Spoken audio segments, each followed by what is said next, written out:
O Fê9751 mandou: Olá, boa noite a todos. Sou Felipe Ferreira e esperei ansioso pro Rodrigo Silva vir ao Flow, para ver o papo com vocês, para ver o que sairia dessa mistura. Queria que o pastor apresentasse a vocês as profecias de Daniel, para ver o que o monarca vai achar. Jesus está voltando, valeu. Como é o nome dele? Felipe Ferreira. Felipe significa domador de cavalos. Já que o Felipe falou, Felipe era o nome do pai de Alexandre o Grande. É interessante que não vale E Rodrigo? Rodrigo significa... Rodrigo vem do saxão. É? Rodericum. Significa aquele que é rico em glória. Eita! Tanto é que as línguas saxônicas, como o alemão, como o inglês, o nome Ricardo vem da mesma raiz. Fala rich, rico, Richard. Pode crer. Né? Bom, vamos lá. O que o Felipe deve estar falando é o seguinte, que o Daniel... Tem um lance muito interessante com o Daniel. Nabucodonosor veio em 605 a.C., cercou Jerusalém, depois em 587 ele destruiu o templo, e nessas vindas ele levou muito judeu cativo para a Babilônia. Né? Levou muito judeu cativo para a Babilônia. E levou um jovem chamado Daniel. E ali a Bíblia fala que o rei teve um sonho, e ele ficou confuso com o sonho. Daniel foi lá, interpretou o sonho do rei e falou: olha, rei, Deus deu esse sonho para você para mostrar o que vai acontecer no futuro da humanidade. E o sonho do rei foi um sonho onde ele viu uma estátua com vários elementos: ouro, prata, bronze, ferro e ferro misturado com terra, com barro. Se eu tivesse uma Bíblia aqui, eu teria... Mas ficou no carro. Mas tudo bem, eu vou citando aqui. Aí, Daniel capítulo 2, depois o pessoal pode ler em casa. E ele falou assim, o rei falou: foi isso que eu sonhei. Ele falou: pois é, rei, agora eu vou te revelar o sonho. A cabeça de ouro é o teu reino. E o seu reino vai passar. Vai vir um outro reino, que Daniel vai revelar no capítulo 7, chamado Medo-Pérsia, que vai dominar depois o seu. Depois vai vir um outro reino, chamado Grécia. Isso está no capítulo 7. Depois da Grécia vai vir um outro reino.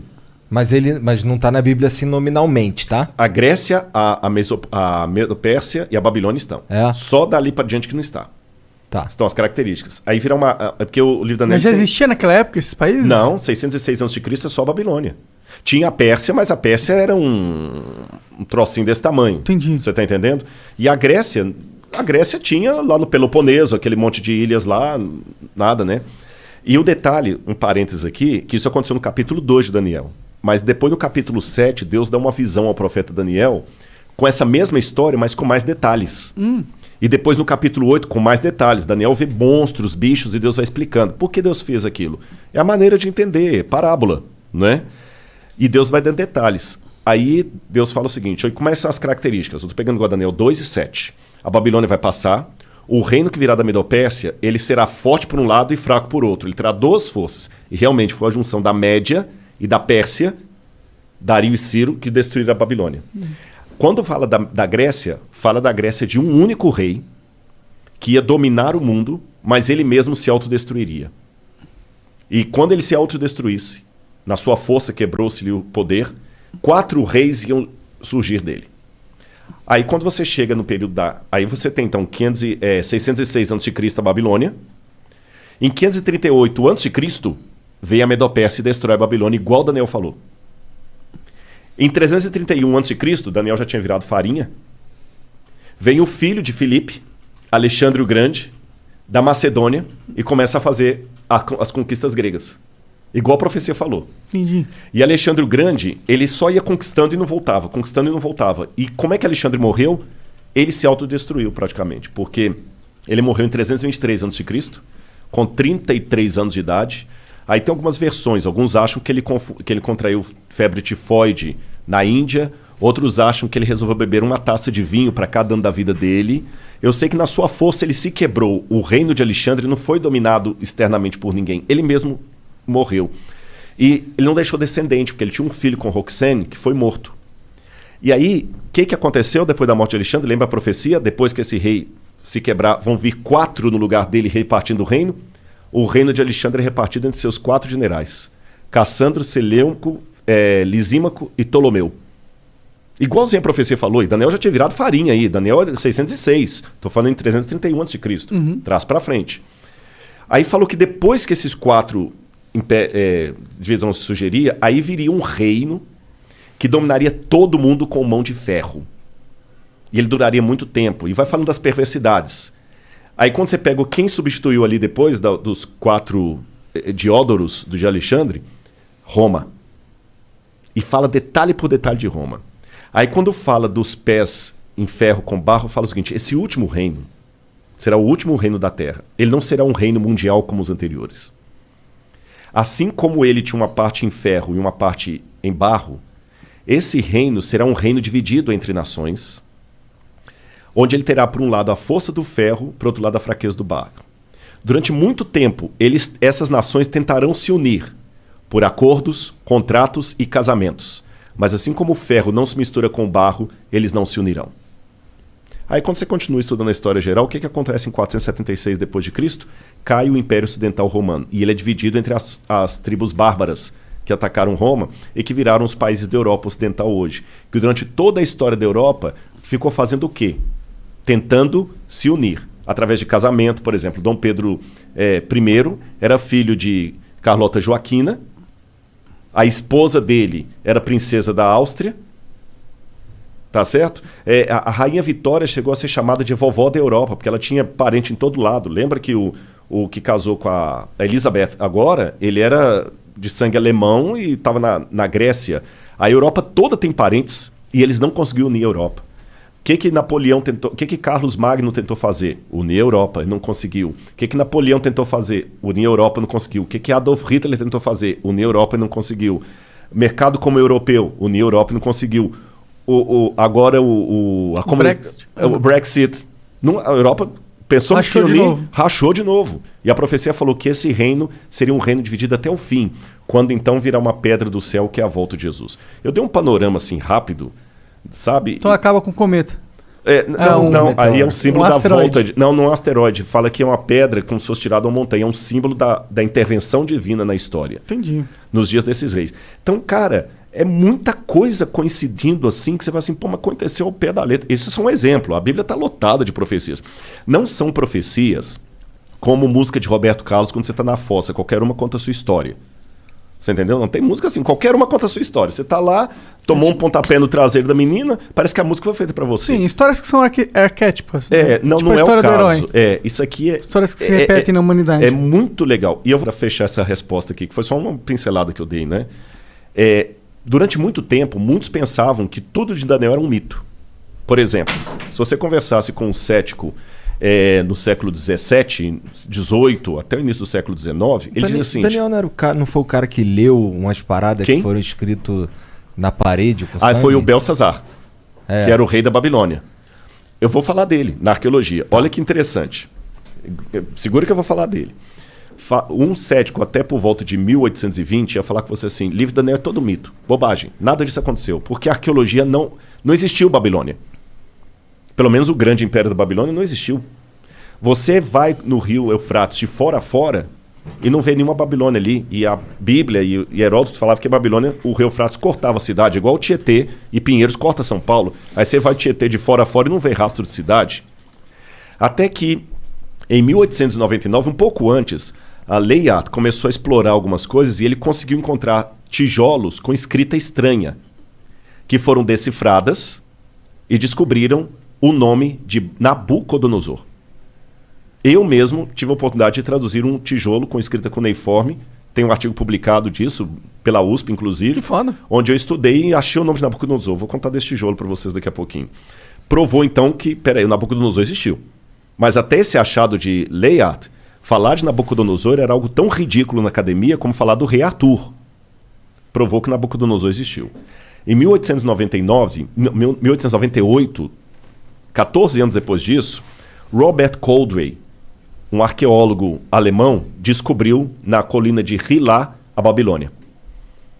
E o rio Eufrates estava desviado, por isso que ele não passava dentro da cidade. Entendi. Então já provou, Nabucodonosor existiu, a Bíblia estava certa, a Babilônia também existiu. Aí, depois descobriram, quando decifraram a escrita cuneiforme, o neo-acadiano, a lista dos reis da Babilônia. Aí veio o Belsazar.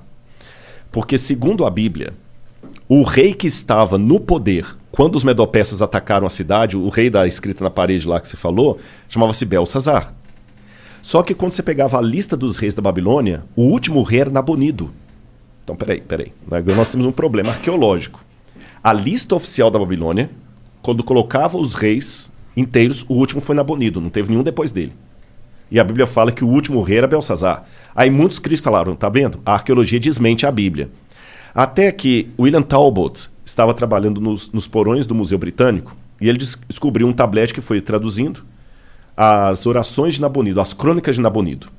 E lá nas orações de Nabonido, ele pedia aos deuses, ao deus Marduk, que protegesse o seu filho primogênito, Bel-Uru-Achar, que é Belsazar. Aí o Talbot, pô, caraca, bicho, o Belsazar da Bíblia existiu. Mas mesmo assim os críticos falaram, calma, isso não prova que a Bíblia está correta, porque a Bíblia coloca Belsazar como o rei da Babilônia. A única coisa que a arqueologia provou é que existiu um filho do rei chamado Belsazar. Só que mais tarde descobriram outro pedaço de tablete. Quando eu falo tablete cuneiforme, é aquelas pedacinhos de argila com escrita. Sim. Aí trazia o que aconteceu. O Nabonido não ficava em Babilônia a maior parte do tempo, ele ficava no oásis de Teimá. E quando os medo-persas atacaram a cidade, ele estava em Teimá, ele voltou desesperado com o exército dele, mas foi interceptado. E quem estava na cidade? Ali diz que estava o filho dele, Bel-Uru-Achar, que assumia o trono na ausência do pai. Entendi. E que naquela noite o filho foi morto, como a Bíblia fala. Agora olha que detalhe. Quando você vai no livro de Daniel, no capítulo 5, que conta essa história, o rei no desespero, quando ele vê a escrita na parede lá, que é a sentença de morte dele, ele chama os sábios da Babilônia para decifrarem, inclusive o Daniel, o profeta. Uhum. E ele fala com Daniel assim, Daniel, se você decifrar a parede, eu farei de você o terceiro no meu reino. Está assim na Bíblia, farei de você o terceiro no meu reino. Agora faz sentido por que a Bíblia diz que ele prometeu o terceiro lugar. É porque ele mesmo... É o segundo. É o segundo. Cara, então você vai pegando esses detalhes, é incrível, incrível. E quando eu traduzi, por exemplo, esse tijolo, que hoje está no Museu do NASP, eu sou o curador de um museu de arqueologia lá, Da hora. e eu fiz a datação com a USP, a gente datou o tijolo por termoluminescência. Porque eu fiz primeiro a tradução do acadiano, e eu achei o nome de Nabucodonosor e do pai dele, Nabopolassar. Eu traduzi a publicação, publiquei a tradução, e depois no IPEM, a gente foi fazer a datação ali com o Casimiro Munita. É aquele negócio, a gente cruza dados, contas... Eu não sou da área da química, mas aí a gente faz pares e publica artigo científico junto. Ah. Aí, quando fizemos a datação, a data da USP de termoluminescência deu 300 anos antes de Cristo para o tijolo, que eu traduzi. Da hora. Mas não foi da hora, sabe por quê? Não, porque Daniel era de 600 e pouco. 600. Eu tô com um hiato de 300 anos aí. Entendi. Aí, eu quebrando a cabeça, o Casimiro falou, não, Rodrigo, calma, não fica desesperado, não. Aí é a hora do cara explicar a área dele, que você não conhece. Aí o Casimiro me explicou assim, doutor Casimiro Munita, do IPEM. Ele falou assim, Rodrigo, a gente consegue, pela termoluminescência, datar a última queima da cerâmica. Então essa cerâmica pode ter 2.000 anos. Mas se ela sofreu um incêndio 300 anos atrás, ela vai dar que tem 300 anos. Entendi. Porque eu tô datando a queima dela e não a primeira queima. Uhum. Se você coincidir de ela não ter passado por nenhum incêndio, você vai estar datando o dia que ela foi levada ao forno. Uhum. Mas se ela teve um incêndio depois disso, zera. Eu falei, então bingo. Ele falou, não tem nada na história que mostre. Eu falei, bingo. Aí eu lembro que por estudar as profecias de Daniel, eu fui estudar bastante as conquistas de Alexandre, e Alexandre colocou fogo no templo de Eságuila, na Babilônia, e depois manda reconstruir.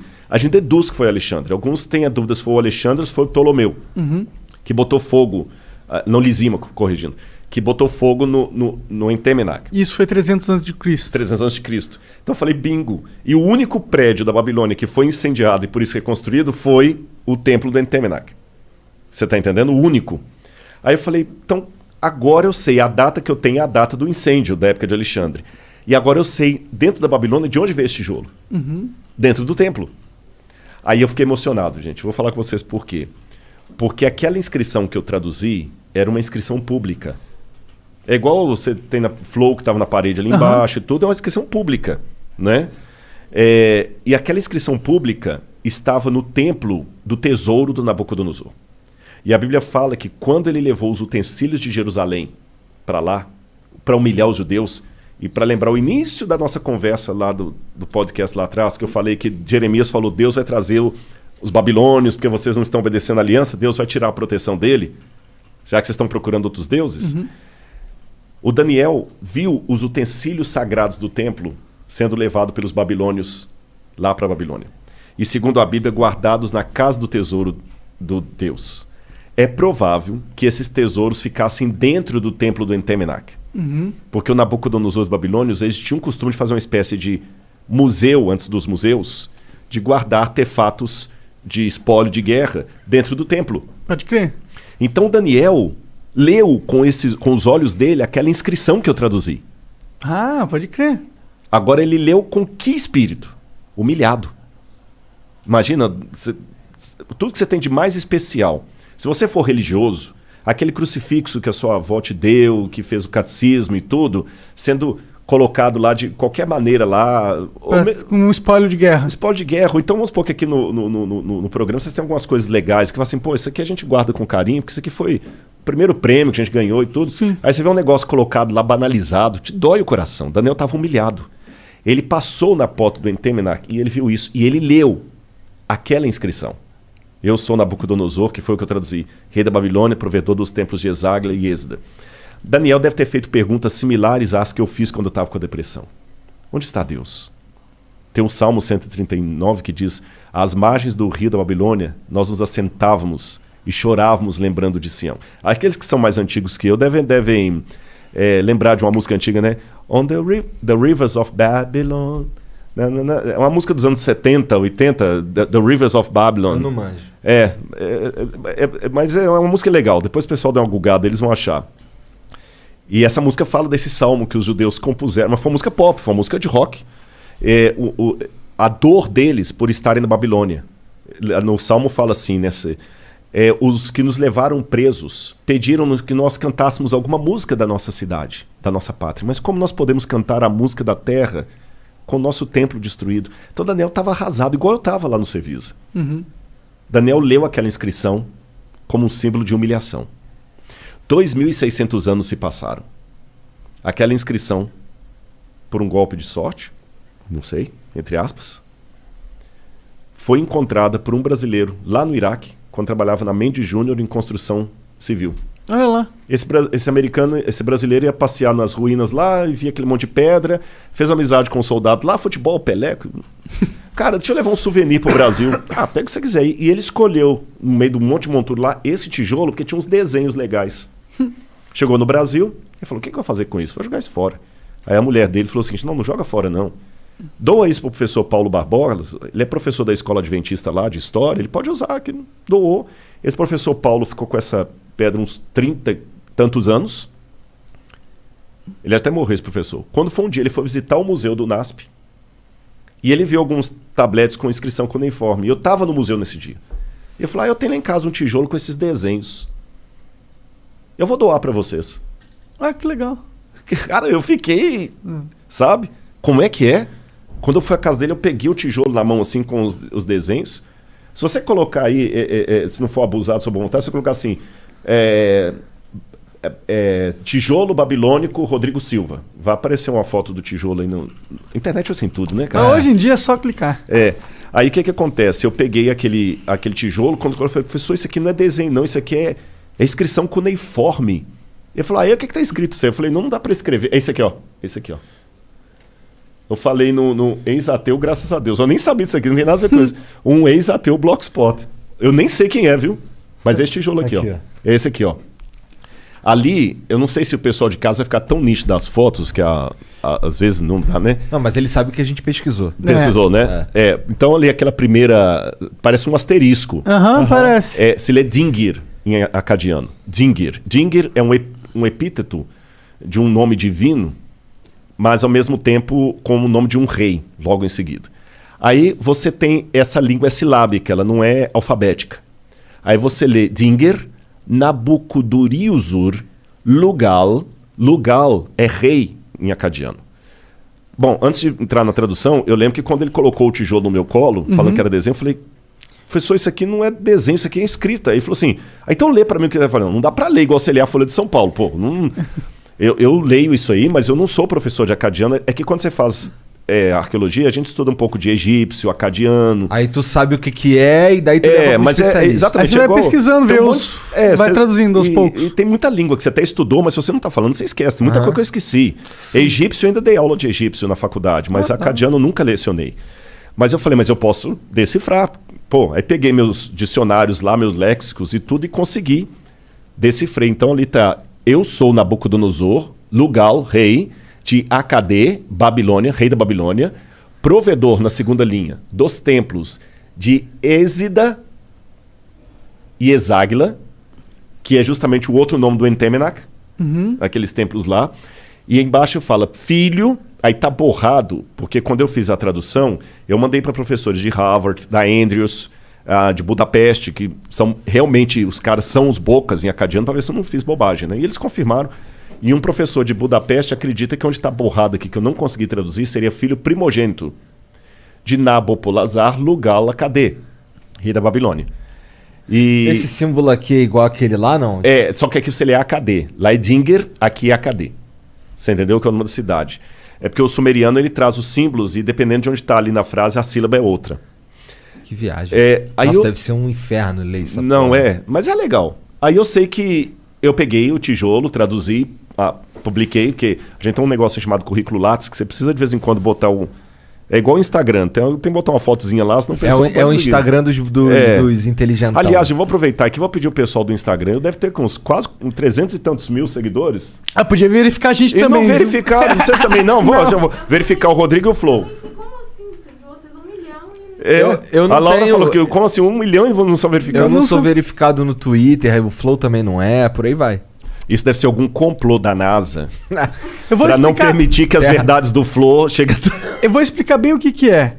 Existe um esquema onde agências vendem verificado. Dinheiro. Eu também tô achando que é isso. Não, é isso. É isso. Puxa vida. É porque já chegou pra mim várias vezes. E como que você valoriza um item? Você diminui a oferta. Então dá pra você comprar uns verificados. Mas o que importa é que o pessoal tem indo lá. Mas qual que é teu Instagram? É Rodrigo Silva Arqueologia. Tudo junto? Tudo junto. Rodrigo Silva Arqueologia. Tudo eu botei, Rodrigo Silva Arqueologia. O YouTube também, Rodrigo Silva. Na verdade, gente, quer outro milagre? O meu YouTube tá com 1.100.000 e poucos mil. Eu não sei como, porque eu não sou youtuber, não tem nada. Quem me ajuda é minha esposa. O conteúdo deve ser interessante. Mas ele tem alguma coisa. Mas voltando a falar da pedra aqui, eu sei que eu peguei, consegui, eu dou a pedra, coloquei lá no museu. E que tamanho é essa pedra, mais ou menos? Mais ou menos assim. Ó. Entendi. É o tijolo. Eu tô falando pedra, mas corrigi, é um tijolo. Tô ligado, parece uma pedaço de uma parede. Porque era um pedaço realmente, só que ele tá quebrado ali, vocês viram, né? Aí botei no museu, mas aí só uns 5 ou 8 anos depois, que eu fui fazer a outra pesquisa com a pedra, pelo museu, pro IPEM, porque como eu falei, de vez em quando você tem que ter um artigozinho científico lá. Hoje tá difícil, eu tô escrevendo outros livros, eu não tô com condição de publicar tantos artigos científicos, mas muita gente vai olhar o seu Lattes. Você não tem nada de publicação acadêmica, congresso e tudo mais. Não passa confiança. Não passa confiança. Mas então, de vez em quando eu tenho que botar alguma coisinha lá. Então eu peguei e publiquei com a USP a datação. Foi aí na datação que completou o quebra-cabeça. Veio de Exáguila. Aí agora sim... E mesmo sendo acadêmico, eu dei o espaço para o romantismo. A possibilidade matemática de Daniel ter passado na porta daquilo ali e lido aquela inscrição, eu não tenho como provar, mas ela é grande. Sim. Pegando o texto bíblico e o que foi levantado do cativeiro, Daniel leu aquilo ali numa situação de muita humilhação, que eu identifiquei com a minha. Pode crer. Onde é que está Deus? Poxa, livrou... Daniel não era mau sujeito, pô, caramba, ele não merecia estar lá. Longe de todo mundo que ele amava, humilhado. 2.600 anos depois, a mesma inscrição que Daniel leu, num ambiente de humilhação, é colocada num museu, num país chamado Brasil, que Daniel nunca podia nem imaginar, para justamente enaltecer o livro de Daniel. Aí vem o Felipe e me faz a pergunta sobre Daniel, eu tenho essa oportunidade de falar. Então, quer dizer, o mundo dá voltas. E se fosse plano, daria cambalhotas, né? Eu capotava, né? Seria um rodar de moedas, né? Então...